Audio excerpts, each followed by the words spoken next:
When I lifted the phone to ask my son, Max, when the wedding was planned, my daughter-in-law, Lena, looked me straight in the eyes with a small, icy smile. "Oh, we got married yesterday," she said lightly. "Only special people were invited." For a moment, I thought I had misheard her. Special people. The words sliced through me like a blade. For 3 years, I had covered their rent, $500 every month. I had furnished their apartment, paid for groceries when they couldn't, even given Lena money for her so-called emergencies. Yet I wasn't one of the special people. I stood frozen in the middle of my own living room, the phone heavy in my hand, watching Lena casually sink into the sofa I had bought for them. My son avoided my eyes, staring at the floor as though shame itself had glued his gaze there. In my closet hung the soft pink dress I had chosen for the wedding that never was, along with the matching shoes I'd never wear. $200 wasted on an illusion that I mattered on the most important day of my only child's life. I had planned every detail. I'd saved $1,000 to give them as a wedding gift. I'd called my sister, Diana, in Chicago to share my happiness. I had scrubbed every corner of my house, thinking they might stop by after the ceremony to celebrate. All that preparation, all that joy, crushed in an instant by those 4 cold words: only special people. Max finally looked up, his voice flat and practiced. "Mom, it was just a private thing. Small, just us and a few witnesses." But I knew he was lying. I had seen the photos online. Lena's family posing proudly beside the bride and groom, her siblings laughing with champagne glasses in hand, her parents smiling under a canopy of flowers. And there she was in a white dress I had unknowingly helped pay for, the same $800 I'd given her for her personal expenses. Every image on social media screamed the truth I wasn't meant to see. A week passed. Then Lena's voice filled my phone again, this time trembling. "Renat, the rent's late. The landlord's threatening to kick us out. You forgot to make the transfer."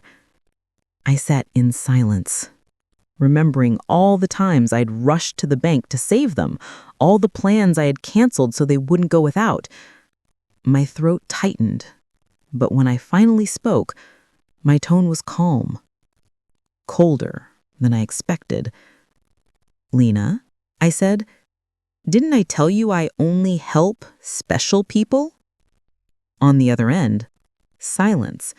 I could almost hear her breathing, startled. For the first time, it wasn't me who was shaking, it was her. She tried to stammer something, but I'd already made my mind. Something inside me had shifted forever. That night, as I replayed Lena's words, "only special people," I realized they had awakened something long buried, something that was about to change everything. After I hung up, I sat at the kitchen table, staring at the faint reflection of my own face in the coffee cup. My hands didn't tremble this time. For years, I had bent over backward to keep peace, to be useful, to be loved. But now, that illusion had shattered. I started doing the math in my head. 3 years of helping them survive. 3 years of giving without ever receiving. Rent alone had cost me $18,000. Groceries, gifts, birthdays, Christmases, thousands more. When I finally added everything, the number made me dizzy. Over $33,000 spent from my savings and from the inheritance my late husband left me to live comfortably in old age. And what had I bought with all that generosity? A front row seat to my own humiliation. That night I cried, but not from sadness. They were tears of fury, of release. I cried for the woman who had allowed herself to be treated like an invisible servant, for the mother who had confused generosity with love and silence with peace. I had spent years walking on eggshells, censoring myself to avoid upsetting them, hoping that if I gave enough, they would one day see me. But special people had changed everything.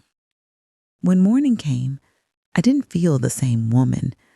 I got up early, washed my face, and looked in the mirror. The same tired eyes stared back, the same wrinkles tracing the story of years of sacrifice. But there was something new in my reflection, a sharpness, a quiet defiance that hadn't been there in years. I made coffee without checking my phone. For once, I wasn't waiting for Max's apology or Lena's excuses. I wasn't anyone's savior that morning. I was simply me. I pulled out my checkbook, bank statements, and a pen. I wanted to see the damage in cold numbers, to face the proof of how easily I had given away my peace. Line after line, I added it all. Rent, groceries, birthday surprises, car repairs, the furniture I'd bought for them, even the air conditioner I'd replaced in their apartment. When I finally reached the final sum, $33,400, I felt both disgusted and free. Every penny had been taken from my husband's inheritance, from my pension, from the savings I had built up through decades of hard work, and I had thrown it away to fund a life that had no room for me. As I sipped my coffee, my phone began to ring. Max's name flashed across the screen, then Lena's, over and over again. I didn't answer. Each ring felt like a chain snapping loose. For the first time, I let the calls go unanswered. 10 minutes later, a text appeared. "Mom, please pick up. We need to talk." I deleted it without replying. Then, for the first time in years, I decided to go for a walk. Not to run an errand for them, not to fix anyone's problem, but just because I wanted to. As I stepped outside, the cool breeze hit my face, and I knew this was just the beginning. Because the moment you stop living for others, the world starts testing how serious you really are. The sun was soft that morning, the kind that doesn't scorch but warms you just enough to feel alive. I walked without purpose for the first time in years. No heavy bags filled with groceries for them, no envelope of cash for rent, just me, my handbag, and my thoughts. I passed the park where Max had played as a child. I could almost see him there again, small and bright-eyed, running to me with open arms, shouting, "Mama!" The memory hurt. I missed that boy, so pure, so grateful. The man he'd become felt like a stranger, one who looked at me not with love but with expectation, as if my wallet defined my worth. Somewhere along the way, I had started believing that buying his happiness would bring me closer to him. But love can't be purchased, no matter how much you spend. When I reached the bank, I paused at the glass doors. I had been here countless times before, always for them. Transfers, payments, withdrawals. My own financial lifeline turned into their dependency line. Inside, I saw Mr. Klein, the branch manager, waving politely.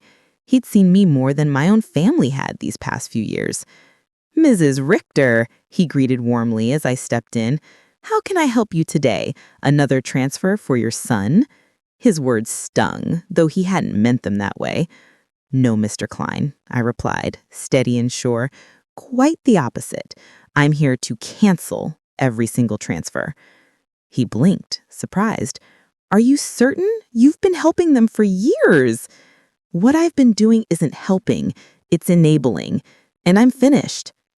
Mr. Klein nodded slowly and began typing. The rhythmic click of the keyboard sounded like a drumbeat of liberation.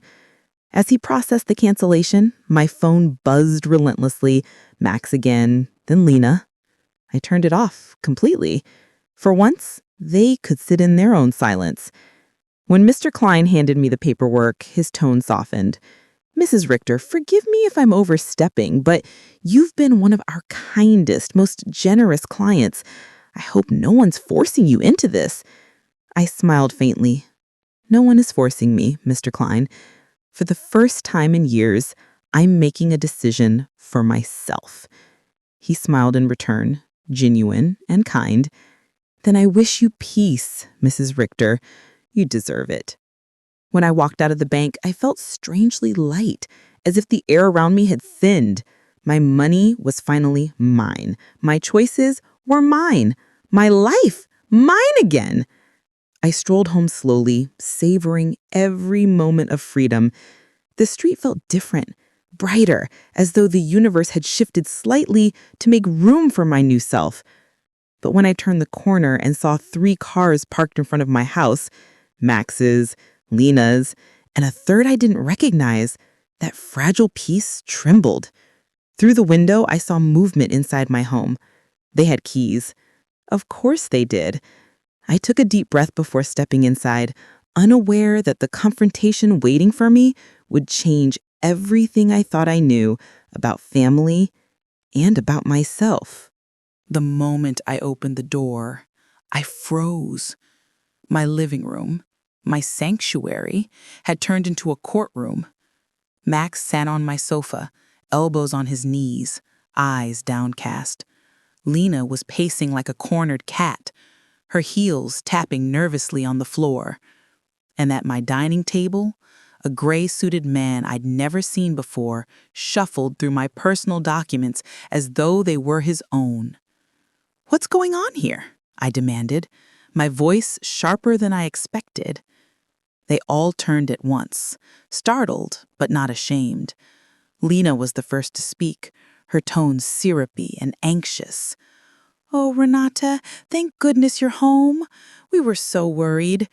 We need to talk. This is Mr. Fisher, the attorney we consulted, about your situation." My situation? The words hit me like a slap. Max finally looked up, his face pale but determined. "Mom, we went to the bank today. They told us you canceled the transfers and blocked our access to your accounts. We just want to understand why you do that." Mr. Fisher stepped forward, offering his hand with a polished smile.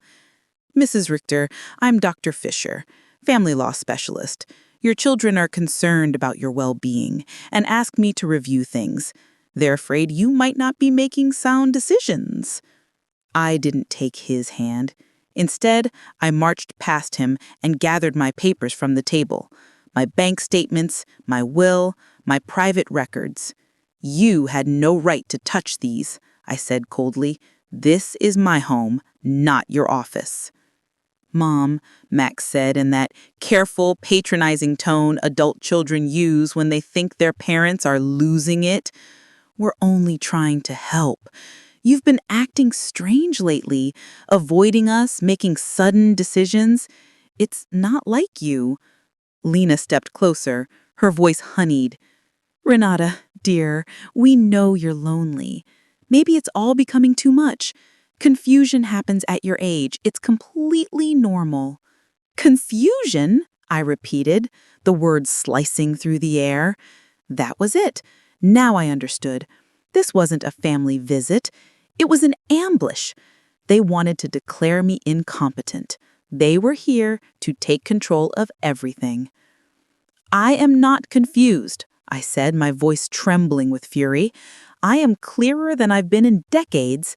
And you," I pointed toward the door, "are going to leave my house this instant." Mr. Fisher straightened, keeping his professional calm. "Mrs. Richter, please, no need for hostility. Your children have every legal right to step in if they believe you're unable to manage your finances. We've even prepared a power of attorney that could make this transition smooth." "Transition?" I repeated, my voice rising. "The only transition happening here is yours, out my front door." I took the folder from his hands and threw it straight into the trash can. Lena gasped. Max stood up, face red with disbelief. "Mom, you can't just cut us off like this. We have bills, responsibilities. You co-signed our car loan, our rent. And I've paid every one of them for years. You've taken enough from me." The silence that followed was thick, electric. But as Mr. Fisher calmly retrieved another set of papers from his briefcase, I realized they hadn't come to talk. They had come prepared for war. Mr. Fisher's hand trembled slightly as he drew out another folder from his briefcase. His polite smile had hardened into something colder, professional, but predatory. "Mrs. Richter," he began smoothly, "these are documents granting your son and daughter-in-law temporary authority over your finances. It's just a precautionary measure until you're feeling better." I laughed, a sharp, humorless sound that startled even me. Better? The only thing that was ever sick here was my blind devotion to two adults who think love comes with a bank account. Lena gasped, tears instantly welling up in her eyes, though I recognized them for what they were, performance tears, crafted for sympathy. "Renat, how can you say that?" she sobbed. "You're part of our family. Everything you have will belong to us one day anyway. We're only trying to make things easier." There it was, the mask finally slipping. They weren't worried about my health. They were worried about their inheritance. To them, I was a walking vault with wrinkles. Max slammed his hand on the table. "Mom, this isn't fair. You've always helped us. You can't just stop." "Watch me," I said quietly. He blinked, stunned. He wasn't used to resistance, only to my endless, obedient generosity. Mr. Fisher stepped forward again, his tone firm. "Mrs. Richter, refusing to cooperate could lead to a legal petition for guardianship. If a court finds you mentally unfit, your assets can be reassigned to your family." "So that's the plan," I murmured, almost to myself. "You've decided I'm crazy, so you can steal what's left of my life." Lena's expression shifted, anger breaking through her fake fragility. "We have every right to protect what's ours, Renat. You're not thinking clearly." I took a step closer, locking eyes with her. "No, my dear. For the first time, I'm thinking perfectly clearly. What's mine is mine. You've mistaken kindness for weakness, and you've mistaken money for love." Max tried to reach for my arm. I stepped back. "Don't touch me, Max," I said, my voice trembling with both rage and heartbreak. "I fed you when you were too small to hold a spoon. I worked 2 jobs after your father died so you'd never go hungry. And this is how you repay me? By trying to rob me while I'm still alive?" Mr. Fisher closed his briefcase slowly, clearly realizing the meeting was lost. "Mrs. Richter, I advise you to reconsider. Your family only wants what's best for you." I smiled, but it wasn't a kind smile. "If this is love, I'll gladly live without it." Lena wiped her tears and muttered, "This isn't over. We'll see what a judge has to say." As they turned toward the door, Max gave me one last look, half anger, half threat. "You're making a mistake, Mom. You'll regret this." I didn't answer. I simply closed the door behind them and locked it. For the first time in years, silence filled the house. Not loneliness, freedom. But as night fell and the echo of their threats lingered, I realized something chilling. The battle for my independence had only just begun. That night, sleep refused to come. I lay in bed staring at the ceiling, my mind spinning. The anger that once burned hot now felt cold and focused. They had shown their true faces, Max's desperation, Lena's greed, and that lawyer's manipulative smile. They weren't going to stop. By sunrise, I had already decided what to do. I brewed a cup of coffee, dressed neatly, and gathered every document I could find. bank records, receipts, and copies of the transfers I'd made over the years. I placed them carefully in a folder. This time, I wouldn't go unarmed. At 8 a.m., I was already standing in front of the office of Mr. Weber, the attorney who had helped me years ago with my husband's will. He was a man of integrity, the kind of professional who valued truth over profit. "Mrs. Richter," he greeted warmly, shaking my hand, "it's been a long time. How can I help you today?" I took a deep breath. "Mr. Weber, my son and daughter-in-law tried to have me declared incompetent yesterday. They even brought a lawyer into my home."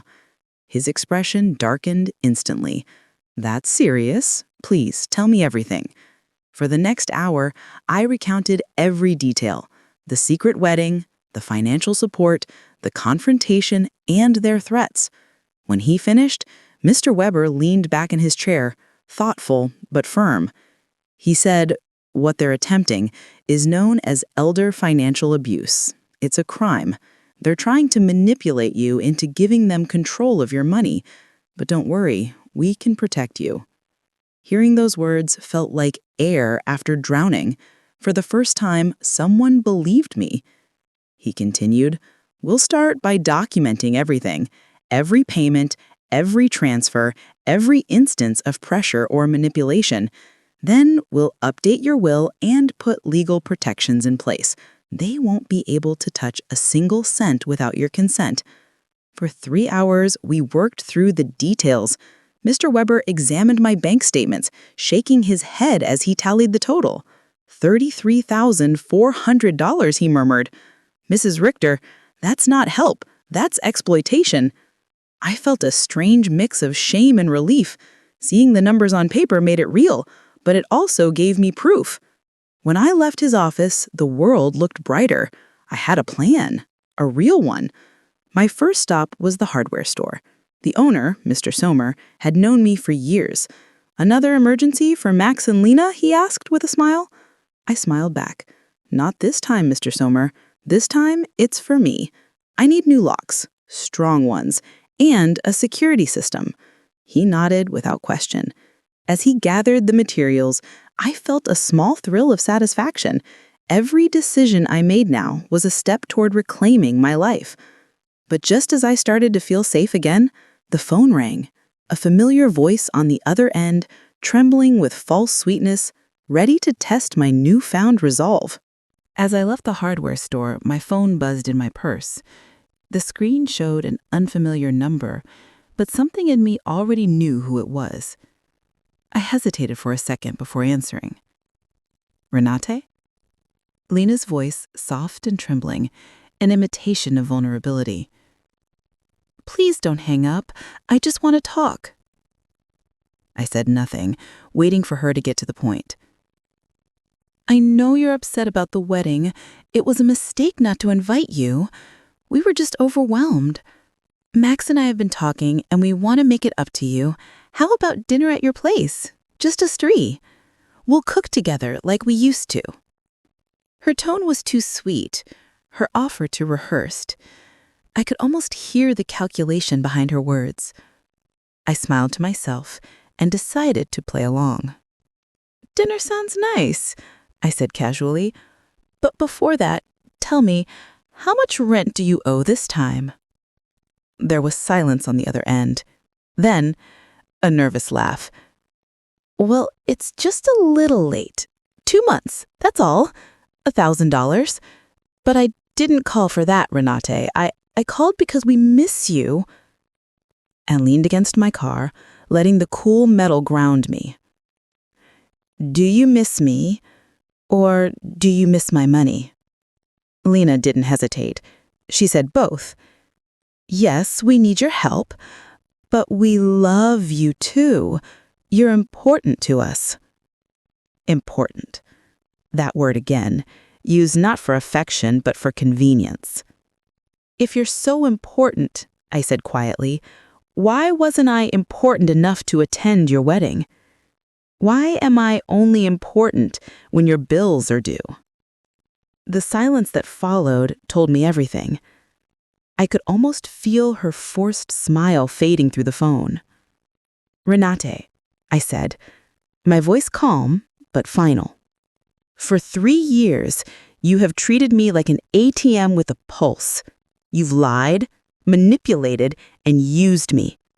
And now, because the money stopped, you suddenly rediscover your love. I'm sorry, but that kind of love is too expensive. Renake, please. There's no please, Lena. You made your choice when you excluded me from your wedding. Now, I'm making mine. And with that, I ended the call and turned my phone off completely. That afternoon, for the first time in over a year, I walked into my favorite salon. The smell of shampoo and nail polish felt like home. "Miss Richter," cried Cynthia, my hairstylist. "It's been ages. I thought you'd forgotten us." I didn't forget. I just forgot that I also deserve to be cared for. I treated myself to everything. Cut, color, manicure, pedicure. As Cynthia brushed my hair, she said, "You look different, Miss Richter. Not just beautiful, free." And she was right. I felt lighter, newer, as if I had shed years of servitude in a single afternoon. But when I arrived home, a car I didn't recognize was parked in front of my house, and the woman waiting on my porch would soon change everything again. As I parked in front of my house, I noticed a small gray sedan I didn't recognize. My heart skipped a beat. After everything that had happened, I was half expecting another ambush. But as I approached the porch, I saw an elderly woman sitting patiently on the steps, holding a thermos of coffee in her lap. She stood up as soon as I neared. "Mrs. Richter?" she asked kindly. "Yes," I said cautiously. "Can I help you?" "I'm Eleanor Brooks," she said, extending her hand. "I live next door. We've been neighbors for years, but we've never really talked. Yesterday, I heard raised voices at your house, and I just wanted to make sure you're all right." Her sincerity caught me off guard. It had been a long time since anyone checked on me without wanting something in return. I smiled faintly. "Come in, Mrs. Brooks. I was just about to make coffee." "Oh, please, call me Eleanor," she said warmly as we stepped inside. We sat at my kitchen table, two women connected by age and experience, and as the coffee brewed, the story spilled out of me. Everything from the secret wedding to the confrontation, the betrayal, and the threats. Eleanor listened quietly, nodding, her hands wrapped around her mug. When I finally finished, she sighed deeply. "You did the right thing," she said with conviction. 5 years ago, I went through something almost identical with my daughter. She treated me like her personal piggy bank. I thought if I kept helping, she'd love me more, but I only taught her to depend on me. "What happened?" I asked softly. "At first, it was awful," Eleanor admitted. "She stopped speaking to me, tried to guilt me, even threatened to take me to court. But 6 months later, she came back, not for money, but to apologize. Now we have a real relationship, one built on respect, not debt." Her words settled into me like sunlight through a window, warm, steady, hopeful. "Do you think Max and Lena will ever understand?" She hesitated, then answered honestly, "Maybe, maybe not. But that's no longer your job, Renata. Your job now is to live." I smiled, truly smiled, for the first time in a long while. That night, I went to bed thinking about Eleanor's story. I didn't dream of arguments or bank transfers or loneliness. I dreamed of quiet mornings, flowers, travel, laughter, the things I had forgotten I wanted. When I woke up, I felt lighter, determined. At 8 sharp, Mr. Sommer and his son Ethan arrived to install the new locks and security system. As they worked, I ignored the steady stream of calls from unknown numbers. Ethan explained, "These cameras will alert the police if anyone enters without permission. You can even see everything from your phone." The irony wasn't lost on me. I was installing a system to protect myself from my own family. But as the quiet hum of the new security system filled my house, I didn't yet know that Max and Lena were already planning their next move, and this time they wouldn't come alone. When the last screw was tightened and the final camera tested, Ethan packed up his tools and smiled. "You'll sleep better now, Mrs. Richter. These locks are unbreakable." "I already feel safer," I replied truthfully. For the first time in years, my home belonged entirely to me. After they left, I sat at the kitchen table, sipping tea while sunlight streamed through the window.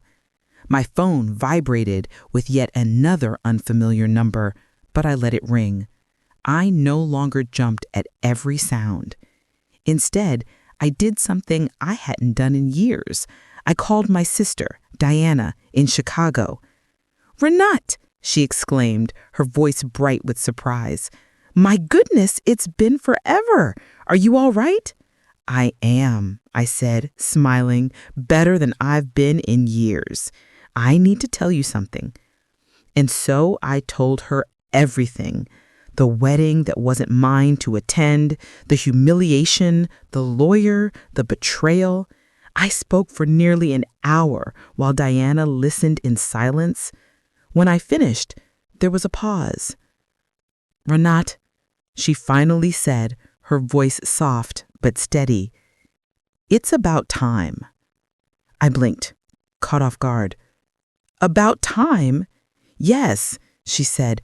"Every time we spoke, you bragged about how much you helped Max and Lena, as if love were measured in bank transfers. It broke my heart. You were trying to buy affection from people who didn't value you." Her words stung, but they were the truth I'd needed to hear. "And I never told you this before, but I used to see Max at family gatherings. He never talked about you the way a son should. It was always, 'Mom paid for this,' or 'Mom helped with that.' Never, 'I love my mom.' It was like he was his credit card, not his mother." A lump formed in my throat. "He really said that?" "Worse," she said quietly. "Lena used to joke about your future. Things like, 'When Renat's gone, we'll remodel her house,' or 'Once we inherit, we'll start our business.' They spoke about you in the past tense, as if you were already dead." The words hit me like a blow. My hands trembled slightly as I set the phone down. All those years I thought I was securing my family's happiness. They had been planning their life without me in it. I had been a stepping stone, not a mother. For a long moment, neither of us spoke. Then Diana said gently, "Renat, don't waste another tear on them. You gave them love, support, and comfort. They chose greed. Let them live with that." When we hung up, I sat quietly, letting the reality sink in. The ache in my chest wasn't just sadness. It was freedom breaking through the last of my denial. Then the doorbell rang. My new security camera flashed, showing Eleanor on the porch holding 2 steaming mugs. I smiled and went to open the door. But as Eleanor sat across from me that morning, sharing coffee and secrets, neither of us knew that my son's next act of betrayal would make the last one look almost merciful. Eleanor handed me a mug of coffee and smiled. "I figured you could use some company," she said. I motioned for her to come in. We settled in the living room, sunlight spilling across the table where my documents still lay neatly stacked from the day before. "So," she said softly, "how are you holding up?" I sighed. "Better than I thought I would be. Talking to my sister helped. But hearing what Max and Lena said about me, that part still hurts." Eleanor nodded knowingly. "It always hurts, Renate. We raise our children believing they'll protect us in old age, but sometimes we forget to protect ourselves from them." She stirred her coffee thoughtfully before continuing. "My daughter once told me something similar to what Lena said to you. that I was like a second mother to her husband, that I was special. You know what that really means? It means useful. When the money stops, so does the affection. I gave a small, bitter laugh. Do you think there's a handbook for this kind of manipulation? Oh, there might as well be, she said wryly. Chapter 1, make her feel indispensable. Chapter 2, create constant emergencies. Chapter 3, if she resists, question her sanity. We both laughed, a weary, knowing laugh shared by women who had seen too much. Do you ever feel guilty? I asked quietly. For cutting them off? Every single day for the first 3 months, she admitted. But guilt fades. Peace doesn't. Eventually, you realize that loving yourself isn't selfish, it's survival. Her words settled over me like a balm. For the first time, I didn't feel crazy for protecting myself. That afternoon, after Eleanor left, I decided to visit my husband's grave. I hadn't been there in months. There was always a reason. Lena needed a transfer, Max had a new crisis, or I simply couldn't face the guilt of how I'd been living. The cemetery was quiet, its stillness comforting. I brought fresh flowers and knelt by the headstone, brushing away the dried leaves that had gathered at its base. Robert, I whispered, tracing his name with my fingers. I think I lost myself for a while. After you died, I poured everything I had into Max. I thought if I gave enough, maybe he wouldn't feel your absence so deeply. But in trying to fill his void, I emptied myself. A breeze rustled through the trees, and for a moment, I imagined it was him telling me he understood. I'm learning now, I said softly. I can't buy love, and I can't fix people who don't want to change. I wish you were here to see me finally stand up for myself. I stayed there for a long time, letting the silence comfort me. By the time I got back to my car, I felt lighter, almost free. But when I turned onto my street, that peace shattered. 3 cars were parked in front of my house again. Max's, Lena's, and 2 others I didn't recognize. Through the new security cameras, I could see them arguing on my porch, and this time they hadn't just come to talk. The sight of those cars outside my home sent a chill through me. My first instinct was to drive past, pretend I hadn't noticed. This was my house. I'd already spent too many years avoiding conflict. Not anymore. As I slowed to a stop at the end of the driveway, I could see them clearly through the security feed on my phone. Max was pacing, jaw tight, while Lena gestured dramatically, her face flushed with frustration. Beside them stood 2 uniformed police officers and a woman in a dark business suit, someone I didn't recognize. I parked, turned off the engine, and sat for a moment, breathing deeply.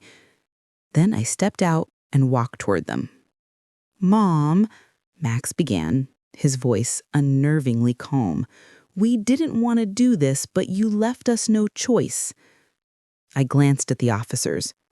"What's going on?" The female officer spoke first. "Mrs. Richter, your son contacted us. He's expressed concern for your safety and mental stability. We're here to make sure you're all right." My pulse quickened, but I kept my voice steady. "I'm perfectly fine, officer. My son, on the other hand, seems to have trouble accepting boundaries." The woman in the suit stepped forward, producing a folder. "I'm Miss Vogt from the local social services department. Mr. and Mrs. Bauer, your son and daughter-in-law, filed a wellness check request. They claim you've been making irrational financial decisions and isolating yourself."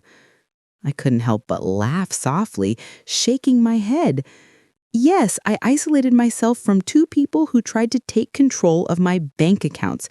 Does that sound irrational to you?" Lena tried to interject, her voice trembling. "Renat, please, this is all getting out of hand. We're worried about you."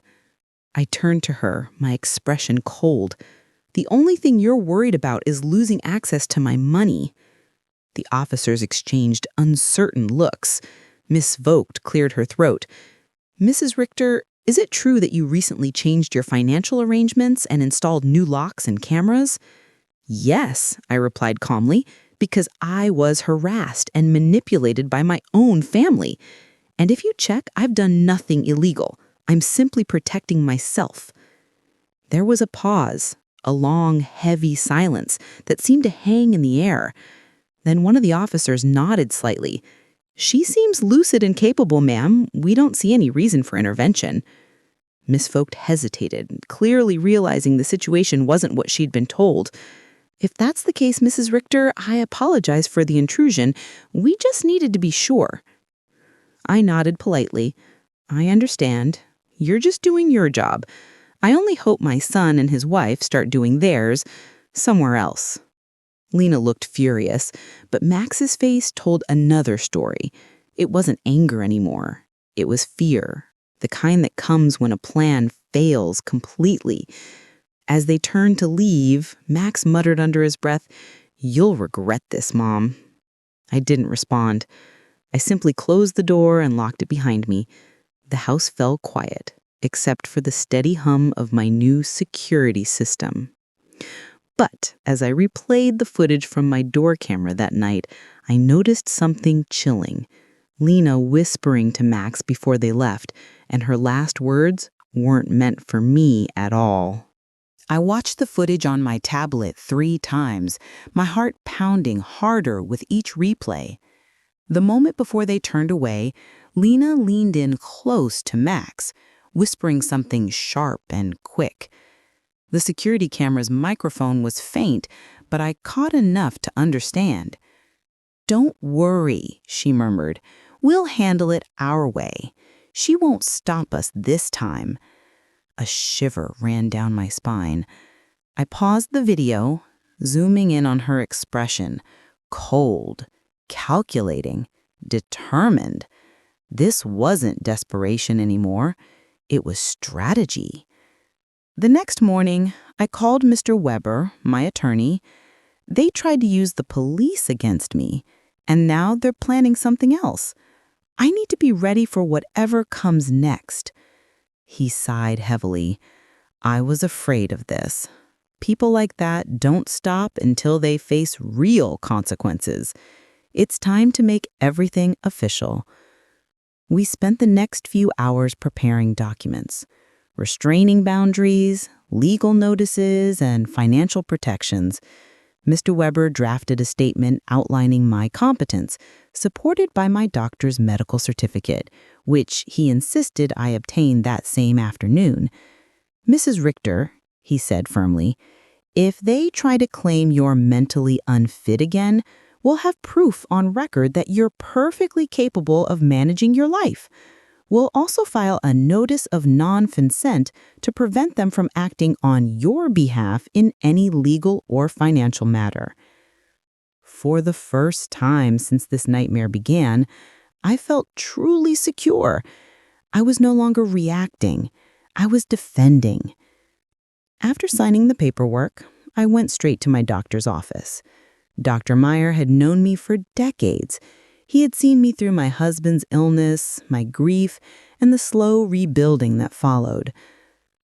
"Renata," he said gently, after I explained everything, "you're not the first parent I've seen go through this. Some children grow greedy, others grow distant. But you," he smiled sadly, "you're strong enough to reclaim your peace." He conducted a full evaluation, asked careful questions, and then wrote a signed statement confirming my mental and emotional stability. When I left his office, I held that paper like armor. By evening, I met with Mr. Weber again. We sealed every document, notarized and backed up. He looked at me across his desk with quiet admiration. "You've done well. You're not just protecting your assets, you're protecting your dignity." I smiled faintly. It's about time I did. On the way home, the world felt strangely lighter. The leaves rustled softly in the evening breeze, and for once, the air smelled of freedom rather than fear. But as I pulled into my driveway, my headlights caught something glinting in the dark, an envelope taped to my front door. My stomach tightened. The paper was unmarked, folded neatly, and sealed with a single piece of tape. I peeled it open with trembling hands. Inside was a printed page with just 5 words. "You can't hide forever, Mom." My hands froze around the letter, realization settling like ice. This wasn't a warning anymore. It was a declaration of war. I stood in the doorway, the letter trembling in my hands. The words, "You can't hide forever, Mom," echoed in my mind like a taunt from the shadows. For a moment, I couldn't move. My knees weakened, and I had to grip the door frame to steady myself. Then something inside me hardened.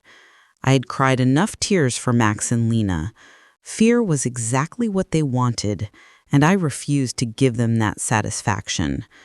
I took the letter inside, placed it in a plastic sleeve, and set it gently on the kitchen table. My hands still shook, but not from panic. This time it was anger, pure, clean, and focused. The first call I made was to Mr. Weber. "They've escalated," I said simply. "A threat was left on my door." His tone sharpened immediately. "Do not destroy or move that note. Keep it exactly as it is. I'll contact the police and have them collect it. This is now harassment, and it's actionable." Within an hour, 2 officers arrived. The same woman from before, Officer Brandt, recognized me instantly.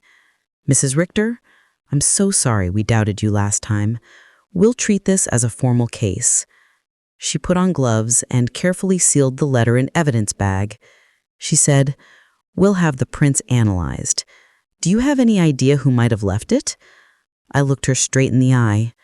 "Yes, my son and his wife." Officer Brandt hesitated, then nodded.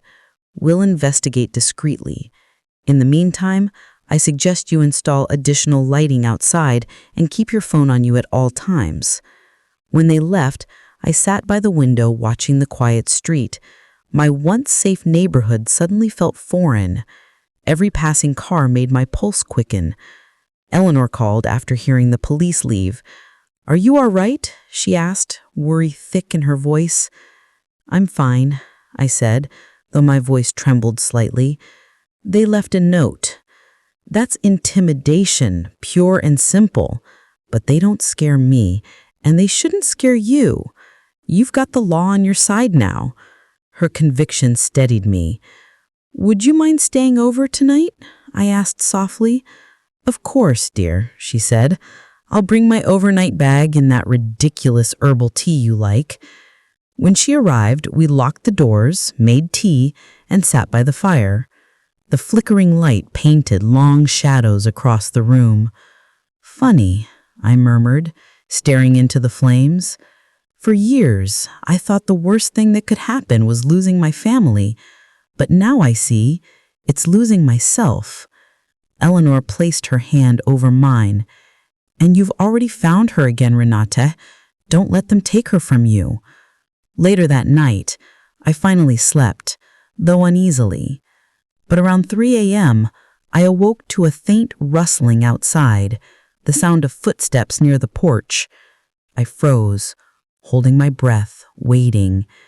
Then the security alarm blared through the darkness, and the camera light blinked red.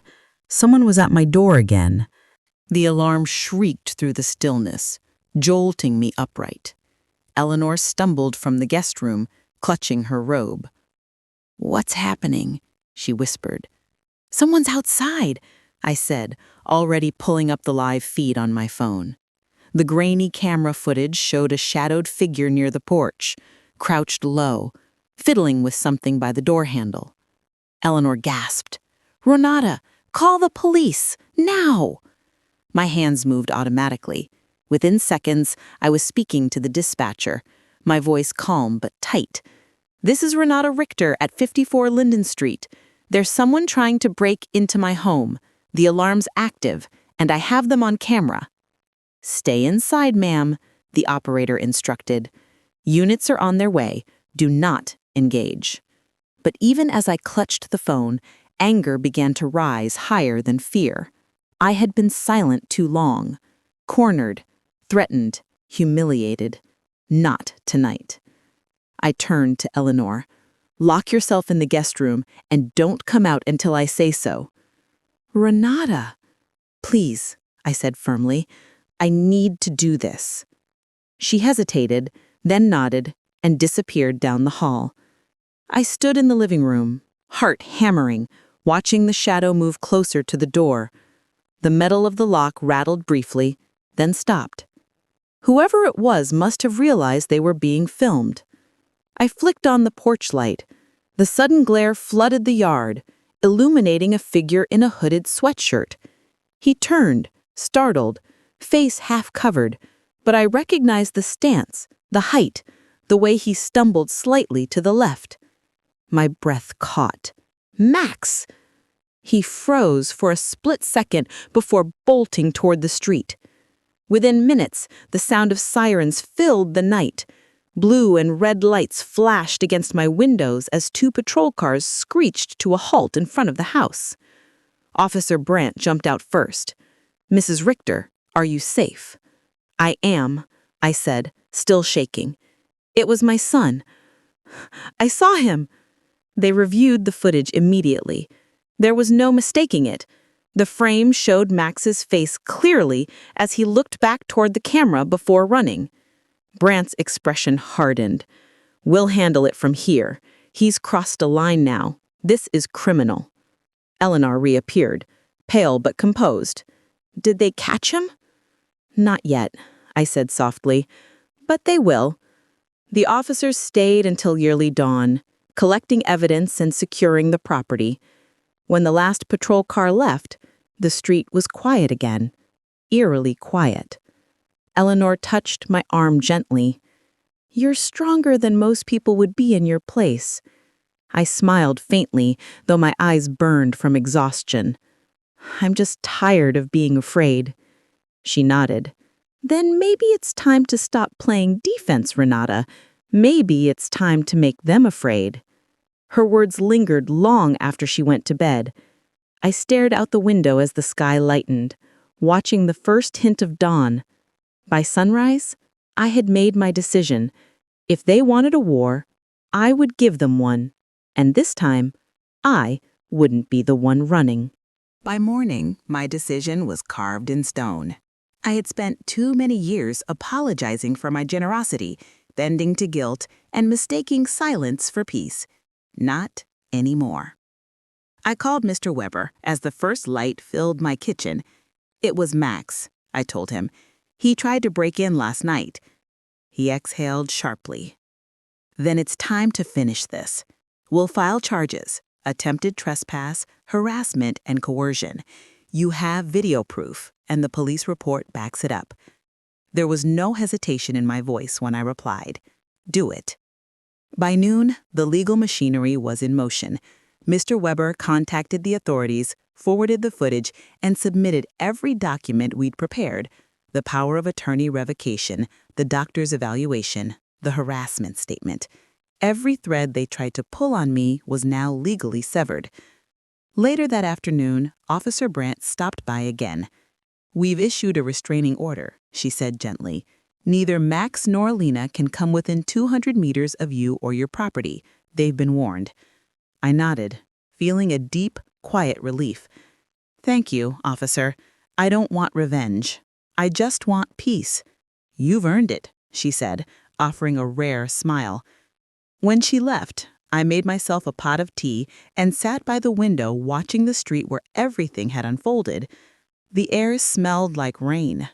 For the first time in months, I let myself exhale fully without tension sitting in my chest. A few days later, a letter arrived. Not anonymous this time, but from Max. I stared at the envelope for a long while before opening it. "Mom," it began, "I'm sorry. I don't know what happened to us. Lena says I've ruined everything, but maybe I already did that long ago. I didn't mean to hurt you. I just didn't know how to live without your help. Maybe I never grew up. I'll accept whatever happens. I just hope you can forgive me someday." I folded the letter carefully and placed it in a drawer, not to cherish, but to remember. Forgiveness wasn't something I could give right now, but I didn't hate him anymore. Pity had replaced anger. That evening, Eleanor came over with a bottle of wine. "To freedom," she said, raising her glass. I smiled. "To boundaries," I corrected. We laughed, the sound warm and alive. As night fell, I sat outside on my porch, wrapped in a shawl, listening to the gentle hum of the new security lights. The fear that had once haunted every corner of this house had vanished. What remained was calm, earned, not given. I looked up at the stars and whispered to the quiet sky, "Robert, I'm okay now, truly." A soft breeze brushed against my cheek, and for a moment it felt like an answer. Inside, the clock ticked steadily, marking the start of a new chapter, one where I finally belonged to myself. And though my story began with betrayal, it ended with something far more powerful: freedom. Because sometimes losing those who never valued you is how you finally find your peace.